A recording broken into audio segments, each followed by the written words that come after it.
Oke, gas, gas, gas, gas, gas. Awas. Bab 423. Tunggu saja dan lihat apakah Zhou Fenghua meninggal dengan baik. Ji Fei, alangkah baiknya jika kamu datang. Cepatlah, Li Fufeng. Aku tahu segalanya. Ji Fei melambaikan tangannya dan berhenti. Dia berjalan cepat, membungkuk dan mengangkat Liu Daguang. Jangan khawatir, saya sudah mengatur seseorang untuk menanganinya. Bagus, bagus. Ji Fei membawa Liu Daguang ke dalam rumah dan segera mengeluarkan jarum emas untuk membantu Liu Daguang dalam perawatan akupuntur. Meskipun Ji Fei sekarang dapat mengobati penyakit dan menyelamatkan orang, dia tidak benar-benar menyelamatkan orang seperti seorang dokter. Bahkan Liu Daguang adalah pasien keduanya, dan dia tersentuh oleh kegigihan dan kesetiaan Liu Daguang kepada keluarga Ji mereka. Setengah jam kemudian, Ji Fei mencabut jarum emas itu. Liu Daguang tidak hanya pulih dari luka yang baru saja diterimanya, tetapi juga pisau yang melukainya sebelumnya. Liu Daguang, yang telah mendapatkan kembali kekuatannya, sangat gembira dan segera berdiri. Ji Fei, bisakah kamu membantu Saudari Yun mengobati penyakitnya? Saudari Yun tertegun. Saat dia hendak berbicara, Liu Daguang berkata dengan penuh semangat, Ji Fei, Saudari Yun ini adalah Yunyi, mantan guru di rumah kesejahteraan anak. Dia terluka dan jatuh sakit oleh Zhou Fenghua.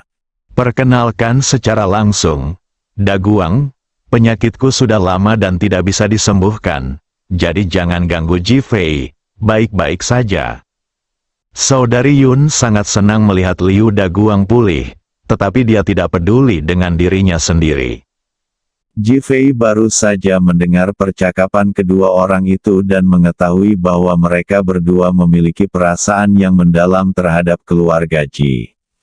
Jika bukan untuk mengetahui konspirasi Li Fufeng dan lainnya, bagaimana mereka bisa hanya berdiam diri dan menonton?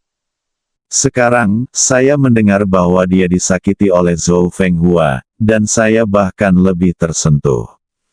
Tidak masalah, aku akan membantumu mengobatinya sekarang. Setelah Ji Fei selesai berbicara, dia hendak mengambil jarum emas untuk mengobati penyakitnya. Saudari Yun melambaikan tangannya berulang kali, tidak, ayo ngobrol sebentar dulu.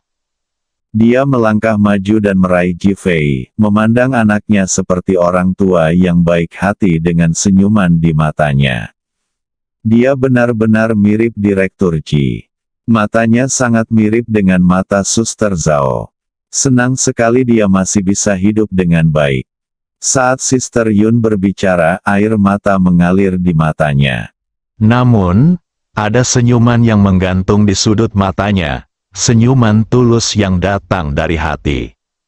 Liu Daguang juga sangat bersemangat. Dia mengangkat tangannya untuk menyeka air mata dari sudut matanya dan menatap Ji Fei. Saudari Yun adalah seorang guru di panti asuhan saat itu. Dia mengenal Direktur Ji dan yang lainnya. Kemudian, sesuatu terjadi pada keluarga Ji. Setelah Zhou Fenghua berpura-pura menjadi Zhou dia dan mengambil alih panti asuhan anak-anak, dia ditemukan oleh Saudari Yun dan dia ingin membunuh Saudari Yun. Saudari Yun melarikan diri dengan cepat. Setelah dilukai oleh Zhou Fenghua, dia akhirnya melompat ke laut dan menyelamatkan nyawanya. Namun, luka yang dideritanya belum sembuh selama bertahun-tahun. Liu Daguang dengan singkat memperkenalkan situasi Saudari Yun kepada Ji Fei. Ji Fei mengepalkan tangannya erat-erat. Memikirkan tindakan membunuh dan membungkam Zhou Fenghua, dia menjadi semakin marah dan penuh kebencian. Saudari Yun melihat kemarahan Ji Fei dan menghela nafas. Zhou Fenghua sebenarnya ingin membunuhku, bukan hanya karena alasan ini, tetapi juga karena alasan yang lebih penting. Apakah ada alasan lain? Liu Daguang bertanya terlebih dahulu. Jelas sekali, dia tidak mengetahuinya selama bertahun-tahun. Ji Fei juga dengan cepat menatap Sister Yun, dengan keraguan di matanya. Saudari Yun mengangguk dan perlahan berjalan ke lemari yang sangat kumuh di sudut ruangan. Buka lemari dan keluarkan sebuah kotak yang dibungkus kain merah. Liu Daguang dan Ji Fei sama-sama melihat kotak itu. Mereka bertanya-tanya apa yang dimasukkan Suster Yun ke dalamnya. Saudari Yun membuka kotak itu dan menemukan setumpuk foto di dalamnya. Namun, semuanya adalah gambar anak-anak. Melihat senyum polos dan cerah anak di dalam, Liu Daguang dan Ji Fei kembali tercengang. Foto siapa ini? Liu Daguang mau tidak mau bertanya. Mereka semua adalah anak-anak dari bekas panti asuhan. Setelah Zhou Fenghua mengambil alih panti asuhan, anak-anak ini hilang. Saya khawatir tentang keselamatan anak-anak, jadi saya menyelidikinya secara diam-diam. Dia mengetahuinya, jadi dia ingin melakukannya bunuh aku. Mendesis, Liu Daguang menarik napas, dengan ekspresi terkejut di wajahnya. Tiba-tiba aku teringat urusan keluarga Chen. Mungkinkah sebuah firasat buruk menghampiriku? Hatiku dipenuhi dengan kebencian dan kesedihan. Ji Fei sedang memikirkan Dragon Hall atau Hongmen yang mungkin berdiri di belakang Zhou Fenghua dan keluarga Zhou. Apakah anak-anak ini sudah ditemukan sekarang? Liu Daguang bertanya. Saudari Yun menggelengkan kepalanya. Aku akan menjadi orang yang tidak berguna nanti. Jika aku tidak diselamatkan olehmu setelah melompat ke laut, aku akan mati. Di mana aku bisa menemukan anak-anak ini? Wajah Suster Yun menunjukkan penyesalan yang mendalam. Ji Fei mengambil foto itu dan melihat pipi mudanya, seolah dia melihat dirinya sendiri ketika dia berumur 8 tahun. Memikirkan semua dosa dan pengalaman yang mereka derita selama bertahun-tahun, tidak dapat dipastikan apakah orang-orang ini akan bertahan meskipun mereka dikaruniai. Berapa jumlah anak di sana? Ji Fei bertanya dengan rasa sakit yang mendalam. Saya punya 20 anak di sini. Mengenai apakah akan ada lebih banyak lagi di masa depan, saya tidak tahu. Beri aku fotonya, aku akan membantumu menemukan anak-anak ini. Berpikir bahwa ini adalah anak-anak yang diadopsi oleh Rumah Kesejahteraan Anak Keluarga Ji dan hilang, keluarga Ji merasa kasihan pada mereka. Yah, aku juga sudah tua dan menjadi orang cacat. Aku tidak bisa menemukannya, jadi terserah kamu. Saudari Yun menyerahkan foto-foto itu kepada Ji Fei. Ji Fei melihatnya lagi. Ada nama dan usia di balik masing-masing foto. Ji Fei menyimpannya dan melihat sekeliling rumah. Liu Daguang segera mengerti. Meskipun saya memiliki sejumlah uang di keluarga Chen pada saat itu, saya tidak berani membeli rumah untuk saudari Yun. Saya khawatir keluarga Chen akan mengetahui hubungan saya dengan saudari Yun, yang mana akan terjadi, mengancam keselamatannya. Saya telah menabung sedikit uang selama bertahun-tahun, tetapi saya tidak menyangka bahwa pembelian barang bekas Aso akan naik harganya dan semua uang itu akan tertelan. Saya akhirnya membeli rumah dari Anda, tetapi rumah itu direnggut oleh Li Fufeng. Mengapa? Mata Liu Daguang dipenuhi kekecewaan. Daguang, berhenti bicara. Aku sudah terbiasa tinggal di sini. Selain itu, kamu baik-baik saja dan aku bisa melihat anak-anak Direktur Ji dan saudari Zhao hidup dan sehat. Aku cukup bahagia. Saudari Yun memandang Ji Fei dengan mata penuh kegembiraan dan kegembiraan, datang dari lubuk hatinya tanpa kekecewaan. Ji Fei sangat tersentuh oleh kebaikan Suster Yun. Tidak apa-apa, mereka menginginkan rumah itu. Saya hanya ingin menggunakannya sebagai umpan untuk melihat apa yang ingin mereka lakukan. Untuk saat ini, kamu bisa pergi ke rumah sakit Pok E dan memulihkan diri di sana. Mengenai rumah, aku bisa mendapatkan apapun yang kuinginkan di masa depan. Wajah Suster Yun tampak bahagia, Tapi dia langsung menggelengkan kepalanya, tidak perlu, aku sudah terbiasa berada di sini. Saudari Yun, ikuti saja pengaturan Ji Fei. Daguang, aku. Saudari Yun, kamu bisa pergi dan menjaga dirimu baik-baik. Kamu juga bisa kembali ke panti asuhan bersamaku untuk merawat anak-anak. Merawat anak-anak. Mata Suster Yun bersinar cemerlang dan bahkan berkaca-kaca. Zhou Fenghua melarikan diri. Mulai sekarang, Ji Fei dari Institut Kesejahteraan Anak akan menugaskan saya untuk memimpin. Kebetulan Anda bisa pergi ke sana dan membantu saya. Liu Daguang melanjutkan. Suster Yun terdiam. Namun, matanya penuh kerinduan. Akhirnya, melihat Ji Fei, kalau begitu aku akan merepotkanmu. Ji Fei tersenyum dan berkata, ini bukan masalah. Ini seharusnya menjadi milikmu. Hanya dengan hidup dengan baik kamu dapat menunggu untuk melihat Zhou Fenghua mati dengan baik. Bab 424 hebat.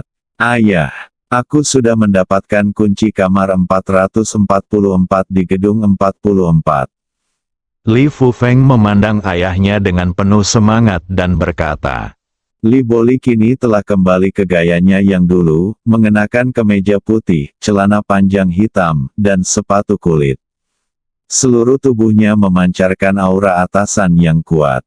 Duduk di kursi, tidak ada yang tahu, kan? Tidak, hanya dua saudara kandung yang tidak berguna. Untuk menunjukkan kemampuannya, dia tidak membicarakan keseluruhan prosesnya sama sekali, apalagi penolakan tegas Liu Daguang untuk menjual. Oke, ayo kita temui ketua ASO sekarang. Dia akan sangat senang. Li Fufeng memiliki senyuman di wajahnya dan berharap untuk dihargai dan dimanfaatkan oleh ASO. Meskipun ayah dan anak mereka sangat menderita karena Ji Fei, masih banyak orang di kota Ninghai yang menyukai mereka. Tidak ada alasan lain. Itu karena grup Sanleng. 10 menit kemudian, dua orang muncul di kamar hotel ketua ASO. ASO sedang minum teh dengan guru Tao Zixu saat ini. Entah karena keduanya sama-sama kejam. Namun saat duduk bersama, mereka justru merasakan rasa simpati satu sama lain, ngobrol dan tertawa, seolah-olah sudah berteman bertahun-tahun. Melihat Li Boli dan Li Fufeng masuk, keduanya menoleh pada saat bersamaan. Li Boli melirik Li Fufeng, dan Li Fufeng segera menyerahkan kuncinya kepada ketua ASO. ASO tidak mengangkatnya, memutar matanya, dan akhirnya menatap wanita di sebelahnya yang baru saja membuatkan teh untuk mereka. Tomomi ambil kuncinya dan masuk ke rumah dulu. Setelah memeriksa ke dalam untuk memastikan tidak ada masalah, aku akan membiarkan pendeta Tao itu pergi. Hai, Yomei berdiri tegak, melangkah mundur dan berjalan keluar, matanya dipenuhi rasa hormat. ASO memandang Guru Tao Zixu dan berkata, Guru Tao, kamu mengalami hari yang berat hari ini. Kami akan mengikuti pengaturan Guru Tao untuk sisanya. Guru Tao Zixu tertawa dan berkata, Dongma, kamu sangat sopan, semuanya berjalan sebagaimana mestinya. Saya pasti akan memberikan hasil yang sangat memuaskan kepada Direktur Ma. ASO mengangkat alisnya, lalu tersenyum. Yumei, kamu bertanggung jawab atas semua kebutuhan Tao Zixu. Tomomi segera berhenti dan memandang ASO seolah bertanya. ASO sudah mengangguk dan melambaikan tangannya sebagai penegasan. Yumei tidak berani bertanya lagi dan keluar dengan patuh. Pendeta Tao Zixu memandang ke arah Yomei, yang tingginya sekitar 1,65 meter, dengan wajah bulat, mata besar dengan kelopak mata ganda, dan penampilan yang lucu, dan mau tidak mau merasakan sesuatu yang aneh di dalam hatinya. Segala sesuatu yang diperlukan. Kita semua sudah dewasa, bagaimana mungkin kita tidak mendengar arti lain dari kata-kata tersebut? Guru Tao Zixu bahkan lebih senang lagi. ASO melihat ekspresi Guru Tao Zixu, berpura-pura tidak melihatnya, dan mengatur beberapa kata agar Li Boli dan putranya mengirimnya pergi. Pendeta Tao Zixu juga penuh energi dan segera pergi dengan alasan menerapkannya sesegera mungkin. Sialan, monster tua itu tidak berbuat apa-apa, namun dia dianggap serius seperti ini. Di dalam mobil, Li Fufeng memikirkan petunjuk Aso kepada Tomomi, yang membuatnya sangat tidak senang. Li Boli hanya tersenyum tipis. Fufeng, kenapa kamu begitu peduli? Kita punya uang, kekuasaan, dan status. Wanita seperti apa yang tidak memilikinya? Selain itu, wanita-wanita dari kerajaan yang itu, melihat mereka membuat orang mudah. Pikirkan itu, menjijikkan. Li Fufeng masih ingin berbicara, tapi tiba-tiba dia tersedak oleh kata-katanya. Apakah ayah juga tahu tentang film Yang Guo? Memikirkan ayahku yang sering berganti wanita di sekitarku, aku langsung merasa lega. Namun, ia sangat ingin mencicipi wanita Yang Guo di sekitar Aso, terutama kakak beradik Miko Ando dan Noriko Ando, yang memang merasa sangat berkuasa. Ayah dan anak itu kembali ke perusahaan, di dalam kantor rumah sakit Pok Oi di Phoenix. Raja Naga, ini interior kamar 444, gedung 44, Yue Banwan. Qi Yuan menunjuk ke beberapa gambar di layar komputer dan berkata, Ji Fei duduk di kursi, menatap villa, dan mulai melihatnya terlebih dahulu. Saya baru saja membawa saudari Yun dan Liu Daguang kembali, mengobati penyakit saudari Yun, dan meminta mereka untuk mulai memulihkan diri di sini, dan kemudian datang ke kantor Phoenix. Qi Yuan telah menyelesaikan pengaturannya dan kembali, jadi dia langsung memilih mode pemantauan jarak jauh. Mata Ji Fei tertuju pada kamera pengintai, dan tiba-tiba dia melihat sosok Yomei muncul di depan pintu. Meskipun saya tidak tahu bahwa Yomei berasal dari kerajaan yang, saya masih dapat mengetahui bahwa dia berasal dari kerajaan yang dengan melihat setiap gerakan dan perilakunya. Mendengus, ternyata Aso bajingan itu dalang di balik ini. Phoenix tidak bisa menahan diri untuk tidak bergumam. Ji Fei tidak mengatakan apa-apa, matanya dipenuhi senyuman. Dia menantikan Aso melompat-lompat. Gedung nomor 44, kamar 444. Setelah Yumei masuk, dia mengeluarkan instrumen dan menguji ruangan. Sayangnya, kamera yang dipasang Qi Yuan tidak ditemukan. Untungnya aku tidak tinggal di sana, kalau tidak wanita jalang kecil ini akan menemukanku. Qi Yuan berkata dengan nada marah. Ji Fei mengangguk, dan ketiga orang itu mulai menonton. Yomei mulai melihat sekeliling ruangan, dan setelah memastikan semuanya baik-baik saja, dia berjalan ke pintu, meletakkan sepasang sandal di pintu, dan meletakkan tangannya di depannya, seolah menyambut orang masuk. Mungkinkah Aso akan datang? Gumam Phoenix, mencicit.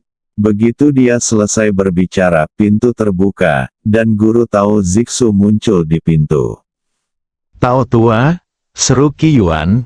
Ji Fei memutar matanya ke arahnya, apa yang kamu bicarakan? Raja Naga, aku ingin tahu apakah mereka mencoba memanipulasi kamar 444 di gedung 44, untuk mempengaruhi Feng Shui seluruh komunitas Yue Banwan. Qi Yuan segera berkata, namun, dia menutup mulutnya setelah mengatakan itu. Apa yang dia tahu semuanya diajarkan oleh Ji Fei. Dia bisa melihatnya, bagaimana mungkin Ji Fei tidak melihatnya? Dalam gambar tersebut, pendeta Tao Zixu berpura-pura menunjuk ke dalam, bahkan menggambar mantra, dan setelah beberapa saat, dia benar-benar memerintahkan Yomei melepas pakaiannya. Yomei sangat patuh dan melepas pakaiannya bahkan tanpa mengucapkan sepatah kata pun atau menanyakan alasannya. Mata Qi Yuan melebar. Sialan, orang tua ini sangat bodoh. Dia benar-benar menggunakan metode ini untuk menipu wanita. Qi Yuan, keluar sekarang. Feng Huang awalnya malu saat melihat Yao Mei melepas pakaiannya, namun Qi Yuan mengomentarinya, yang membuatnya langsung marah. Kenapa aku keluar? Begitu Qi Yuan selesai berbicara, dia berbalik dan lari, mengutuk dirinya sendiri karena begitu bodoh. Bukankah ini hanya percikan yang dilemparkan ke dalam amukan api Raja Naga dan Phoenix? Dia bahkan terus memberi isyarat bersorak ke arah Phoenix. Wajah cantik Feng Huang memerah dan dia memelototinya dengan tajam. Qi Yuan sangat ketakutan sehingga dia melarikan diri. Ketika Phoenix kembali, dia melihat Ji Fei menatap layar dengan sangat hati-hati, bahkan dengan penuh perhatian. Di kamera pengintai, tangan guru Tao Zixu telah berubah dari menunjuk dan menggambar Yao Mei menjadi membelainya. Dan Yao Mei juga mengeluarkan tangisan yang menggetarkan hati. Ketika Feng Huang melihat Ji Fei masih tampak ingin menatap matanya, dia mengutuk dalam hatinya. Satir, bodoh. Wanita cantik sepertiku berada tepat di sampingnya, berkali-kali lebih cantik dari teman yang ada di kamera pengintai, namun dia tetap menatap itu. Marah, marah. Saya benar-benar ingin mematikan komputer dan bertanya pada Ji Fei dengan marah apakah dia buta. Pendeta Tao Zixu di sisi lain sebenarnya melakukan sesuatu yang keji terhadap Yu Mei. Patah. Ji Fei membanting meja, bagus. Bersambung.